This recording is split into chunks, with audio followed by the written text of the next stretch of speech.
What is going on, everybody? Welcome to today's installment of For the Love of Wrestling. I am, of course, your host, the Renegade of Wrestling, JJ Williams. Happy Thursday here. And of course, today we are here to recap last night's episode of Dynamite. We got Jeff in the chat room saying, other than the quote unquote important announcement and whatever screen caps we helped decide on, I've not a clue what went down last night, so I'm all in on today's episode. Well, glad to have you along for the ride, Meech. Yes, to his comment, I sent two different possibilities for the graphic display to the group chat that I'm in with a bunch of the people from the Multiverse of Media, and they helped me decide which graphic would be the display graphic, either Max ready for the kangaroo kick or the four of them scissoring at the end of the night. And surprisingly, the kangaroo kick won by a vote of 5-3. So I totally expected the scissoring one to win, but alas, it did not. But enough about graphics, enough about private chats. We're here to talk about wrestling that is all elite. We are here to discuss Dynamite today. So let me go ahead and move my notes into position. Buckle in, everybody. I hope you have your coffee, your tasty beverages, as I do. Last night's show was a decent show. I will start out by saying that. Show began with Renee Paquette and MJF, and she's kind of reminding him of all the enemies that he has made throughout the years with his time spent as a scumbag, and asks how he's going to find three partners to team up with him to face Bullet Club Gold. They then talk to Adam Cole via video chat, FaceTime. Cole says that, MJF should consider Samoa Joe's offer. And MJF is very, not, I guess you could say he's not thrilled at the fact that Cole suggested that.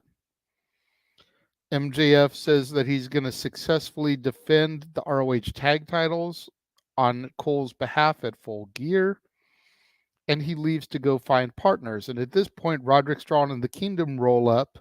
Adam! And kind of questions MJF walking away from a video chat with his bro Chacho, pointing out the fact that he would never walk away from a conversation and in the middle of a conversation with him. And then he asks about MJF being the devil. Like, we know he's the devil, right? Like, come on. Cole just hangs up on Roddy. And then whoever is in the devil mask appears on the screen. What up, Big G? Big G is here in the chat room as well. Meech says, caffeine aplenty after 3.5 GNR set and travel to from yesterday. Cole taking that time to recover, rehab to allow that heel beard to come in nice and thick. And Big G says that Roddy is annoying. This character that Roderick Strong is portraying is very annoying, but I love me some Roderick Strong. I've been a fan of Roddy since seeing him at PWG back in like 06. Roddy's an amazing wrestler, but I do agree that this character he's currently portraying is very annoying. We then got Orange Cassidy versus Claudio Castagnoli for the International Championship. This was an awesome opening match, barn burner. Claudio dominated the early goings of the match. The match got a little bit sloppy as it got towards the end of the match and the momentum shifted so that Orange Cassidy could get the victory and retain the title. There was a couple of botched spots there. Nothing life or death threatening, but definitely could see as the momentum shifted, you could see it get a little bit sloppier. Post-match, Mox comes out and attacks Orange Cassidy. Claudio just kind of stands there and watches, not really sure what to think or do about all this. We then go backstage. MJF knocks on Kenny Omega's door. I think he's going to try to ask him to be partners, even though we know that he's in a match later on tonight. But Chris Jericho opens the door and then closes it right in MJF's face. MJF is then attacked and choked by Wardlow, who says that MJF took everything from him, and now he's going to take everything from MJF when he least expects it, and then just walks away. We then see MJF walking by a little bit, and the Acclaimed try to position and petition themselves to be MJF's partners. Daddy ass there, and MJF just ignores them and walks on. You know, I get that MJF wouldn't want to team with the Acclaimed, but when you've made as many enemies in the business as he has, you got guys that are throwing themselves quite literally at you to be their partner. Sometimes you just got to take what you can get. And this is going to be the recurring theme throughout the entire night. This is going to be the story of the evening, is who will MJF's partners be? We then get Moxley backstage cutting a promo, calls out Orange Cassidy and challenges him to a match at Full Gear. This is probably going to be where Mox is going to get the belt back that he had to surrender because of the concussions and everything. We'll see how things develop if they go ahead and pull that trigger and have Cassidy drop the belt back to Mox. But with all the wonky booking and jockeying around of the international title that had to be done because of Orange Cassidy's time to lose it to Mox, Mox getting injured, having to lose it to Fenix, getting injured, losing it back to Orange Cassidy. I'm wondering if we're just going to repeat the cycle here and get it back to Mox. But Moxley versus Orange Cassidy at Full Gear at the Fabulous Forum in Los Angeles, California. More and more pissing me off that we can't afford to go, can't be there because, well, we've got just something a little bit more spectacular and wondrous. A wonderful world, if you will, of Disney-oki that evening. Let's see here. Jeff says, Platinum Max been trying to position MJF for a while, if we're being real. Absolutely. Full Gear is shaping enough that it's being very hard to turn down that offer of a fly now, pay later ticket. Yes. But like I said, Meech, we have a wonderful world of Disney-oki that evening that we need all hands on deck for. So, damn you, Tony Khan, for booking Full Gear on Disney Karaoke Weekend. Couldn't have booked it the week prior. No.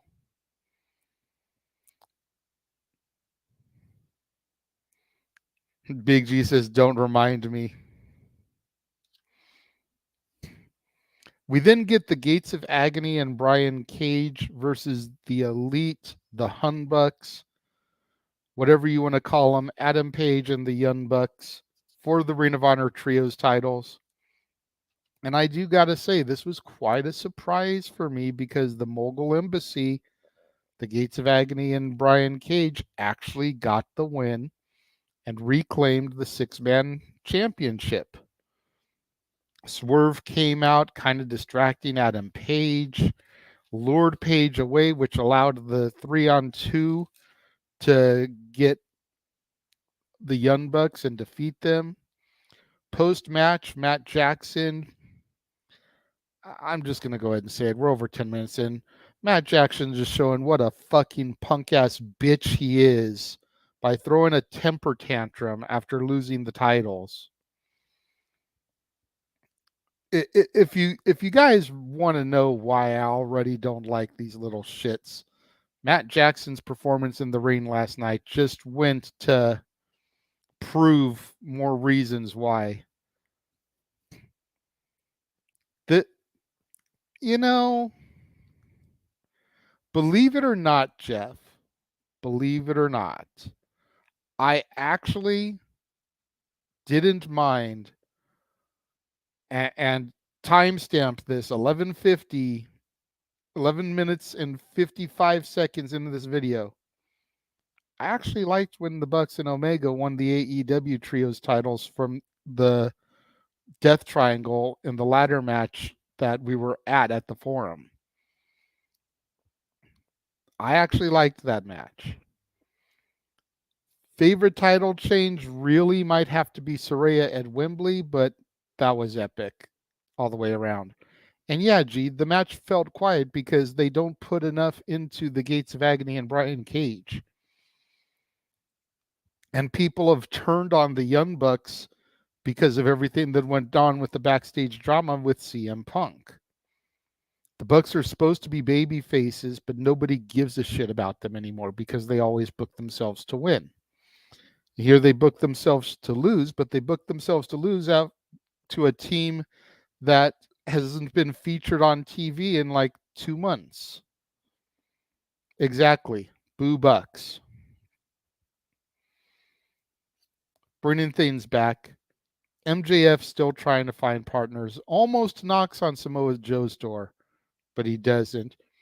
Takes Darby Allin's nameplate off of his door, writes something on it. I didn't really see what he wrote, but I watched Rift's recap, and he said that he wrote emo bitch on it. And then the Acclaimed once again try to proposition MJF, and he ignores them and walks off. We then get an in-ring segment where Shivani talks to Adam Copeland, and Adam talks about his respect for Steen, his respect for Darby Allin, and it goes on a little bit, but then he stops and is like, but I know, Tony, you want to know the answer to the hard-hitting question. You want me to address the elephant in the room. You want me to talk about the match that Steen and Darby asked me about regarding Christian Cage. Christian Cage comes out along with Nick Wayne and Luchasaurus, and Christian does his shtick. He starts throwing insults. 6 Luchasaurus and Nick Wayne on Adam. Then we get Steen and Darby coming out for the save. They help clear the ring. This is going on. Christian's trying to target Adam's neck, trying to cripple him and injure him again. And Adam finally snaps and he accepts the offer to join Steen and Darby to take on Christian, Luchasaurus, and Nick Wayne at Full Gear. And god damn it, I started blowing up my group chat. I responded to Noah on Twix because I called this shit October 1st at Wrestle Dream. I said that at Full Gear, it would be Steen, Darby, and Adam, Christian, Luchasaurus, and Nick Wayne. And 1 month to the day after that event, it was made official.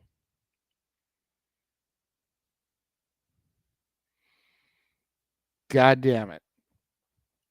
This match right here makes me kind of bummed that we can't go to Full Gear because Steen on his retirement run, Adam Copeland, Christian in the ring together in our backyard.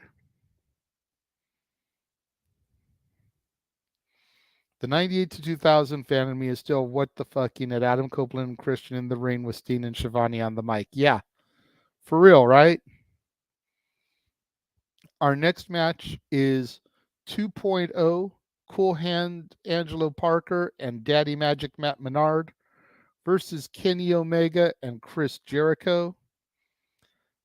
At the end of the day, this match was basically a squash match. Now, the TV time it was given was a little bit more than your traditional squash match because it's Kenny Omega and Chris Jericho. You're not going to have them go out there and be done in like 2 minutes. It's just not going to happen. These are two of your cornerstone foundations of the company. They may not be pillars, but they are two of your cornerstones. So you're not just going to have them go out there and squash these guys in like under 3 minutes. So the match went a little longer than your traditional squash, but it was a squash. After the match, Don Callis challenged Omega and Jericho to a street fight in Ontario, California in 2 weeks, which of course is accepted. Now, Omega says, standing there looking at Takeshita, looking at Hobbs, looking at Kyle Fletcher, who is an official member of the Callis family now. He says that, he'll bring Kota Ibushi to team with them.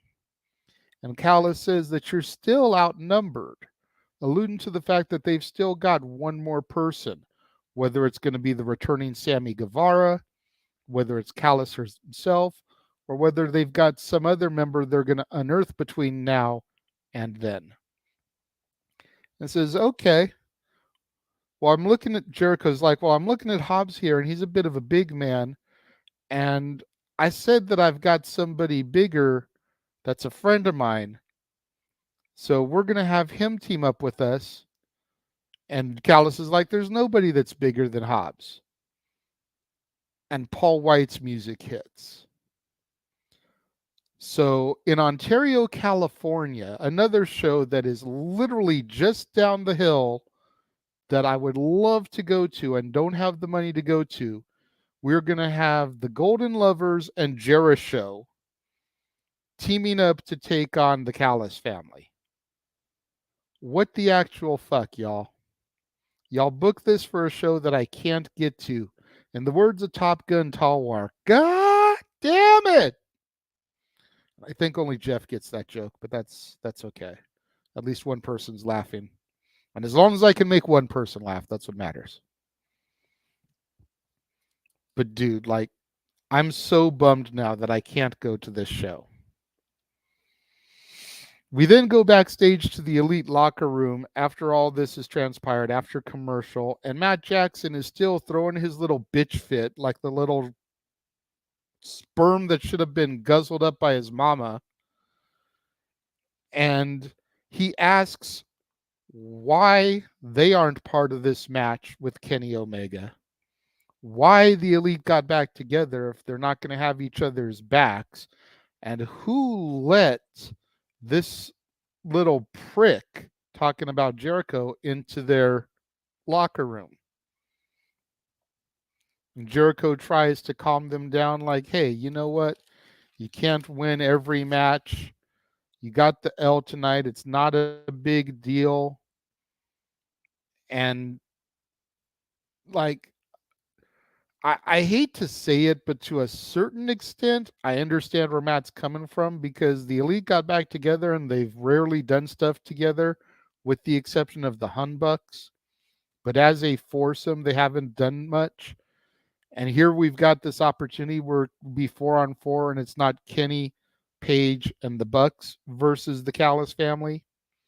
It's Kenny, Ibushi, Jericho, and Paul White against the Callis family. So to a certain degree, I get where he's coming from.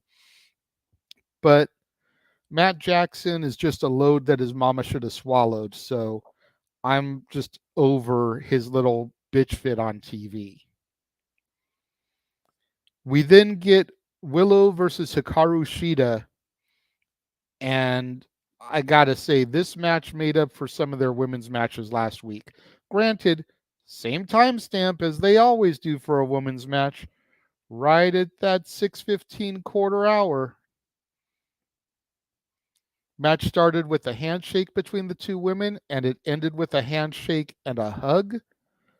Great show of sportsmanship between these two women. Fantastic match between two female competitors. Toni Storm came out post-match to try to steal the spotlight as only the timeless one can. Thankfully, they didn't go to commercial. Shida charged her and started attacking her. We then had the lights go out. And when they came on, Julia Hart was in the ring with Willow Nightingale.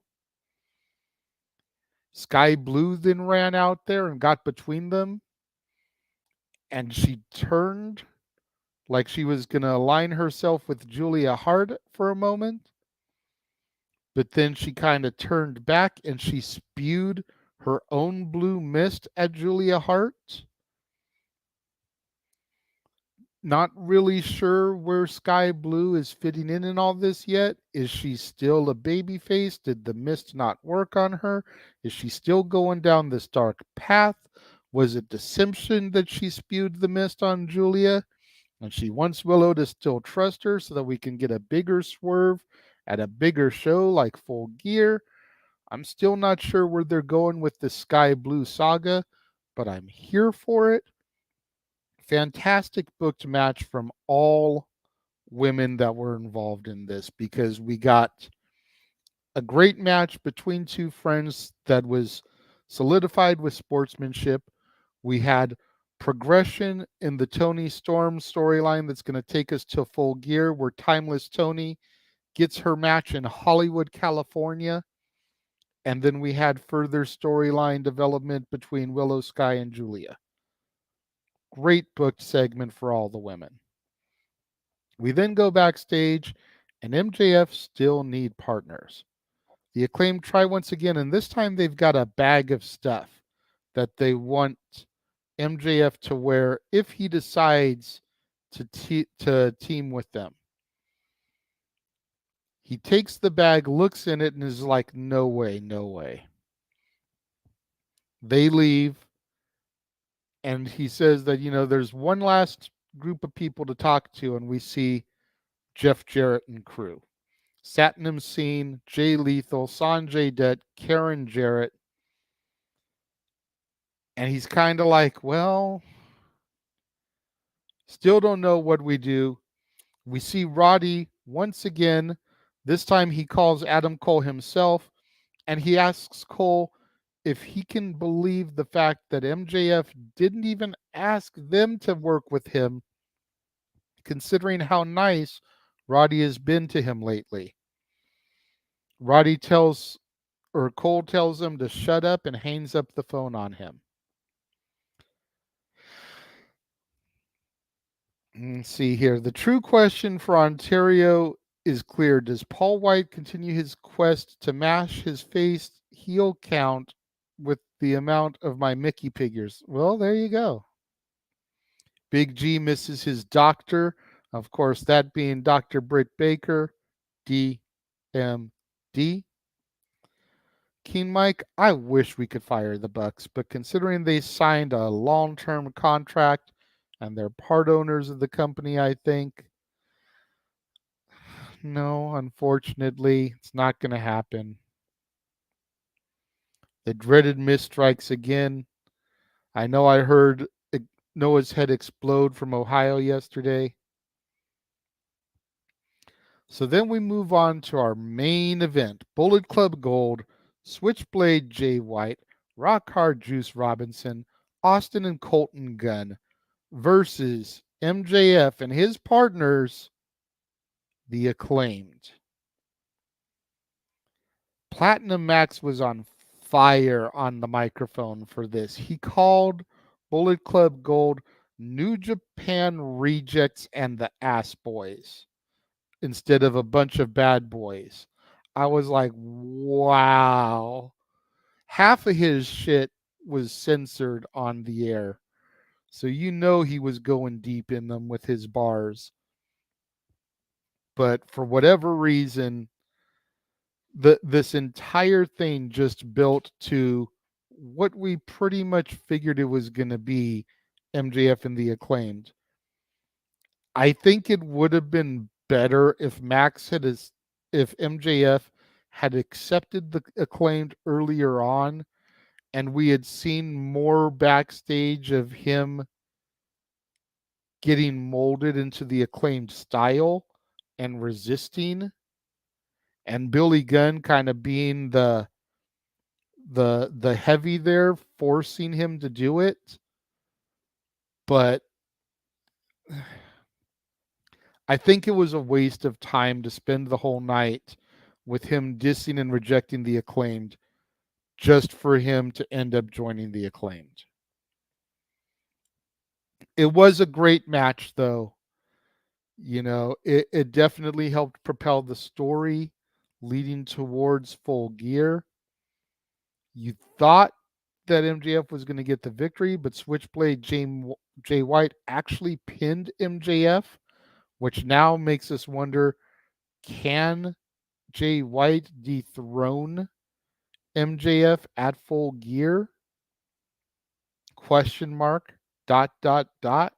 because he's already pinned him once. He's had the belt, the Triple B, for a good chunk of this program, having stolen it from him. When he tried to steal it back, he got denied. He got pinned in the match where he was able to earn the belt back. Like, the storyline that is being built here is so good that either Jay White is going to defeat Max at Full Gear, or the crowd is going to pop huge when MJF wins, retains his title, and finally gets the Triple B back. Either way, it's going to be a moment at the Forum. And we will have live on-site coverage for it, as our affiliate Datilla will be live there at the show. Yeah, when Billy Gunn is the straight man in any skit, it's going to be a long show. Why does Platinum Max want to work with MJF so bad? I think they're trying to play off of either the bisexuality or the homosexuality conveyed by the Acclaimed. We know Anthony Bowens is gay. He's out. That's not a secret. I believe Max Caster is either gay or bisexual. So I think they're just trying to play that gimmick up, which has been kind of downplayed for a good chunk of their run, with the exception of the one comment that Anthony Bowen made, I think, to Harley Cameron, where he admitted to being gay on the microphone. For the most part, they've kind of downplayed the sexuality, and I think they're maybe trying to bring that out a little bit more. Fun factoid, AEW has yet to have a men's championship reign reach 1 full year. Any title, singles or tag, MJF has that opportunity if he retains. That's true. That's true. And it'll be interesting to see what happens here. And if that does happen, I will not be mad if he does retain. But I also think it would be kind of cool if he loses it. I do feel that there's enough contenders still to build through the at least through Revolution, if not maybe Double or Nothing, for MJF, because there's still a lot of people that haven't really gotten their due. Joe is still trying to get another match. Wardlow still wants a shot. Adam Cole's going to want a shot when he comes back, whether he turns on MJF or is still his brochacho. Once Roddy is out of the wheelchair, he's going to want a shot at Max. So there's still a lot of pieces in the puzzle here for contenders for MJF.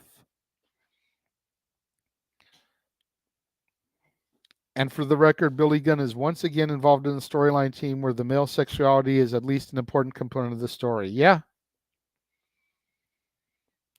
So that pretty much is everything.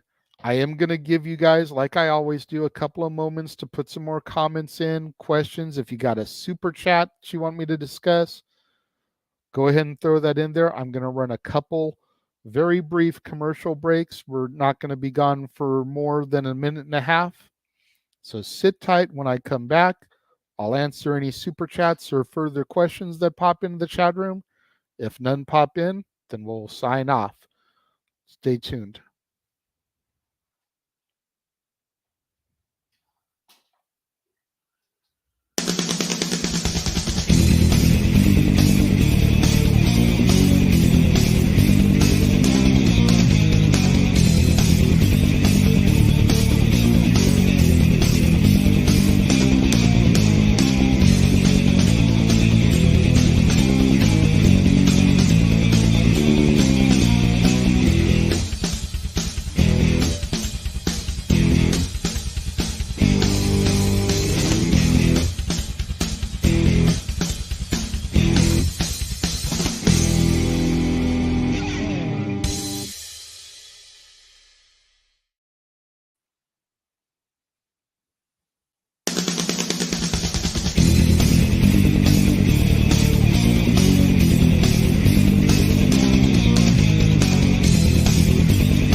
And we are back.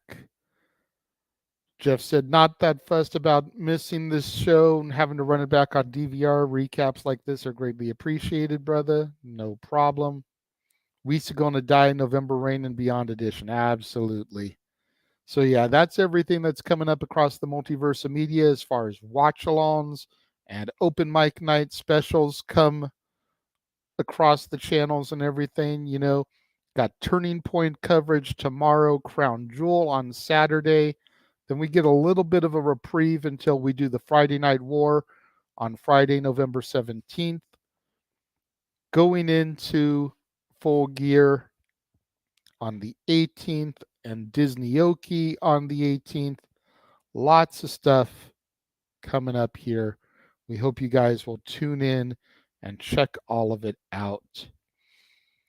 Just a friendly reminder, there will be no For the Love of Wrestling tomorrow, as I don't recap Impact as of right now. It's something I'm definitely considering once the TNA resurrection occurs at Hard to Kill. Kicking around the idea, since nobody across the multiverse really recaps Impact. So that may or may not be a thing come the beginning of the year next year, but no show tomorrow. We will be back on Monday, though, as I cover everything over the course of the weekend. Rampage, SmackDown, Collision. I will not be recapping Turning Point or Crown Jewel, though. We will be having a simple take, as always, myself and Noah Foster for Crown Jewel at some point next week. Haven't narrowed a day down yet, so TBD as far as that is concerned. Be on the watch out for that. And that about wraps it up. So until Monday, right here on For the Love of Wrestling, I am the Renegade of Wrestling, JJ Williams. Thank you all for tuning in and joining me this morning. I will see you guys next time. The Jeff Meacham Network's Multiverse of Media. For over 15 years, the recognized symbol of excellence and the standard bearer in coverage of sports and entertainment. Thank you, JJ. Appreciate you.